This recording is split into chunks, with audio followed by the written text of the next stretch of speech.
दोस्तों, पंजाब के हालात क्या हैं ये सबके सामने है।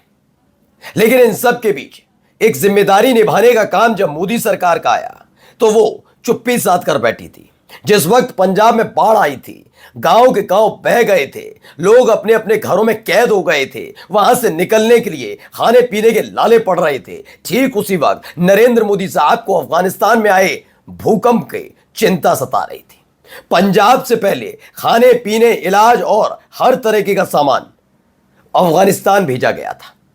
जब हर तरफ से फटकार पड़ने लगी तो आनन फानन में अपने एक मंत्री को भेजा।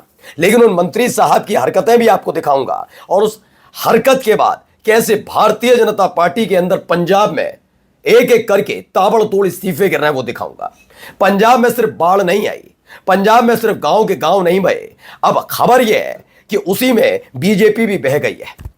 केंद्र सरकार और मोदी सरकार की इस हरकत से खुद बीजेपी के नेता इतने ज्यादा नाराज हैं कि उन्होंने ताबड़तोड़ इस्तीफे देने न केवल शुरू किए बल्कि अपनी ही सरकार, अपनी ही पार्टी की पोल खोलनी शुरू की है।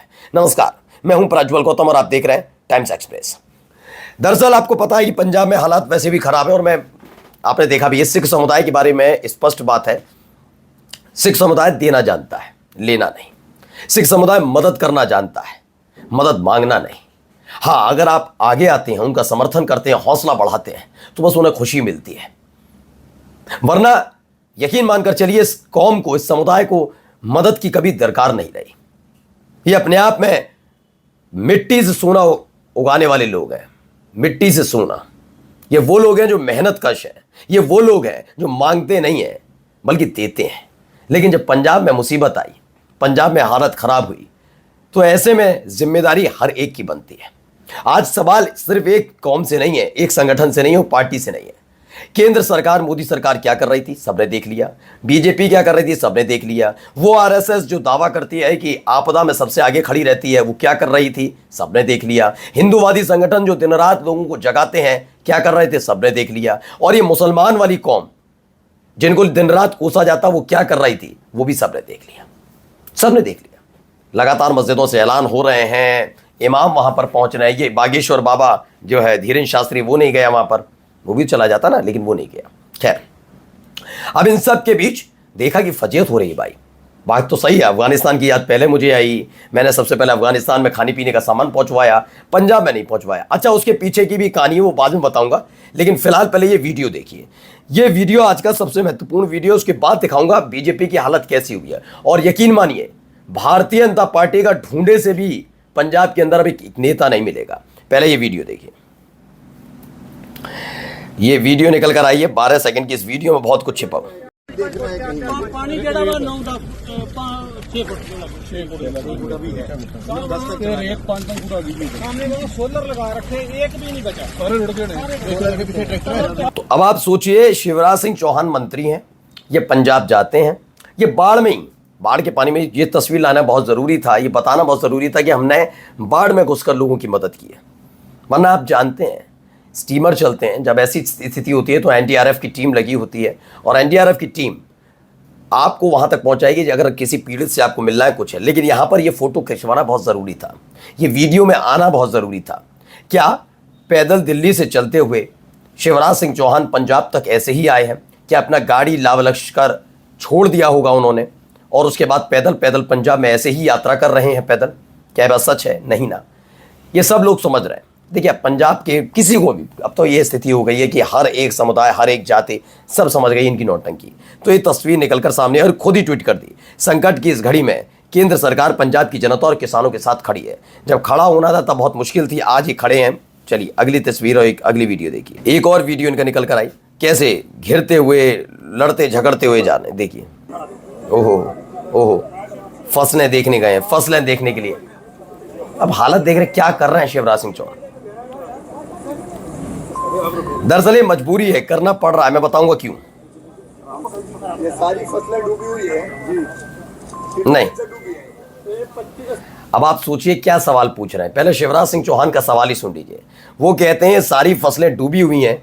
नहीं, डूबी नहीं है। ये पानी थोड़ी ना है, ये तो जमीन है, जमीन पर खड़ी हुई है। पहला ही सवाल एक कृषि मंत्री का सवाल है। फिर दूसरा, कितने दिनों से डूबी हुई है। शिवराज सिंह चौहान को यही नहीं पता कि पंजाब में बाढ़ कब से आई है। क्यों नहीं पता और क्यों ये आए, अब मैं आपको बताता हूं। बात शिवराज सिंह चौहान की नहीं है, बात यह है कि ये अगले राष्ट्रीय अध्यक्ष बीजेपी की यही बनने जा रहे हैं। अब जब बीजेपी का सुपड़ा पंजाब से पूरी तरह साफ हो जाएगा, सत्ता तो छोड़ दीजिए, इनके अपने ढूंढे से नेता नहीं मिलेंगे तो, इसलिए बेचैन हो रहे हैं। अब क्या किया जाए, क्यों कह रहा हूं, जरा ये बयान जरा सुनिए, भावुक करने वाला बयान है, जरूर इस बयान को सुनना चाहिए। ਆਪਾਂ ਸਾਰੇ ਜਾਣਦੇ ਹਾਂ ਕਿ ਅੱਜ ਪੰਜਾਬ ਦੇ ਹਾਲਾਤ ਇੰਨੇ ਕੁ ਗੰਭੀਰ ਹੋ ਚੁੱਕੇ ਨੇ ਬਾੜ ਕਰਕੇ ਕਿ ਪਹਿਲਾਂ ਤਾਂ ਦੋ ਪਾਸੇ ਦੇ ਦਰਿਆਵਾਂ ਦਾ ਹੀ ਮਾਰ ਸੀਗੀ, ਹੁਣ ਸਤਲੁਜ ਵੀ ਆਪਣੀ ਪੂਰੀ ਮਾਰ ਪੰਜਾਬ ਨੂੰ ਮਾਰ ਰਿਹਾ ਹੈ। ਔਰ ਇਸ ਹਾਲਾਤ ਦੇ ਵਿੱਚ ਪੰਜਾਬ ਤਰਾਈ ਕਰ ਰਿਹਾ ਹੈ। ਔਰ ਸਾਡੀ ਸੈਂਟਰ ਸਰਕਾਰ ਐਸੀ ਬੇਰੁਖੀ ਇਹਨਾਂ ਦੇ ਮਨ 'ਚ ਆਈ ਹੋਈ ਹੈ ਕਿ ਅੱਜ ਮੈਨੂੰ ਪੰਜਾਬ ਭਾਜਪਾ ਦਾ ਮੀਡੀਆ ਪੈਨਲਿਸਟ ਹੋਣ ਦੇ ਬਾਵਜੂਦ ਬੜਾ ਦੁੱਖ ਹੋ ਰਿਹਾ ਸੀ। ਲੋਕ ਪੁੱਛਦੇ ਸੀ ਸਾਨੂੰ ਕਿ ਯਾਰ ਤੁਸੀਂ ਕਿੱਥੇ ਤੁਹਾਡਾ ਸਰਕਾਰ, ਤੁਸੀਂ ਕੋਈ ਕਿਸੇ ਹੋਰ ਕੰਟਰੀ ਦੇ ਵਿੱਚ ਵਿਪਤਾ ਆਉਂਦੀ ਹੈ, ਠਾ ਟਵੀਟ ਵੀ ਹੁੰਦਾ, ਉੱਤੇ ਹੈਲਪ ਵੀ ਅਸੀਂ ਭੇਜ ਦਿੰਦੇ ਹਾਂ। ਅੱਜ ਤੁਹਾਡਾ ਆਪਣਾ ਪੰਜਾਬ, ਤੁਹਾਡੀ ਜਨਮ ਭੂਮੀ ਔਰ ਤੁਹਾਡੇ ਆਪਣੇ ਭਾਈਚਾਰਾ ਅੱਜ ਪੀੜਿਤ ਹੈ, कोई रोल ही नजर नहीं आ रहा। तो क्या हुआ, आखिरकार इन्होंने इस्तीफा दे दिया। वजह क्या थी, देखिए लिखा है, पंजाब में BJP media panelist Parminder Mehta ने दिया इस्तीफा, बाढ़ के प्रति केंद्र सरकार के रवैये से परेशान। भाजपा पंजाब की मीडिया पैनलिस्ट परमिंदर मेहता ने केंद्र सरकार द्वारा पंजाब में बाढ़ की स्थिति को नजरअंदाज करने के विरोध में पार्टी से इस्तीफा दे दिया। उन्होंने कहा कि पंजाब बाढ़ से गंभीर रूप से प्रभावित है और केंद्र ने अभी तक कोई राहत पैकेज जारी नहीं किया। मेहता ने कहा कि वह पंजाब के हितों के लिए हमेशा लड़ते रहेंगे, क्योंकि इन नेताओं को पंजाब में ही रहना है, इन नेताओं को अपनों के बीच रहना है, इन नेताओं को ये जवाबदेही है कि यहाँ रहकर कर्नाटक से चुनाव नहीं लड़ेंगे या फिर मध्य प्रदेश में जाकर चुनाव नहीं लड़ेंगे। इसीलिए आगे आकर इन्होंने आवाज उठाई है। ये जानते हैं ये वोट भी मांगेंगे किससे, पंजाब के लोगों से पूछा जाएगा, पंजाब के लोग पूछेंगे क्यों। अच्छा क्यों किया, अब मैं आपको समझाता हूं।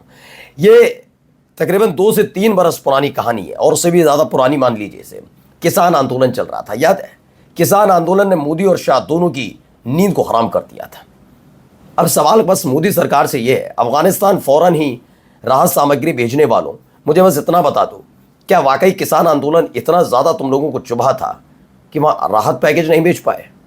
क्यों?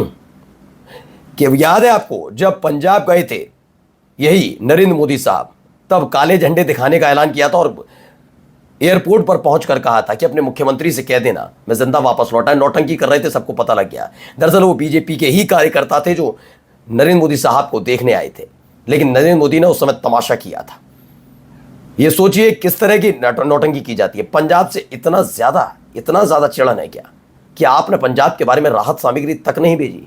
इनका सूपड़ा पंजाब से साफ होने जा रहा, लिख कर ले लीजिए। पंजाब में आई बाढ़ न केवल गांव, न केवल शहर, न केवल वहां के मकान उजाड़ रही है, बल्कि बीजेपी को उजाड़ कर रख दिया। देख लीजिएगा, वो तो दोबारा बस जाएगा, लेकिन सोचिए पंजाबी कभी कुछ भूलते नहीं है, याद रखेंगे आपकी हरकत को। इस्तीफे गिर रहे हैं। नमस्कार।